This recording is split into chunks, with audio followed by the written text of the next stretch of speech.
खाना तो खा लिया और रोज खाते हो, वो बनने में क्या क्या लगता है ये भी जानते हो। खाने में नमक ज्यादा है कह के मुंह सिकोड़ते हो। गरम तेल चूल्हे की तपन पहचानते हो।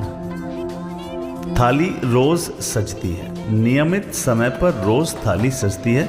उस बनने से सजने तक की प्रक्रिया में बहुत मेहनत लगती है। कमर की अकड़, सब्जी वाले को पकड़, उस आंच की तपन, वो कारीगर सी लगन, वो स्वाद लाने के हजारों जतन, बस खाके आपका खिल उठे मन, इस इच्छा से रोज थाली सजती है।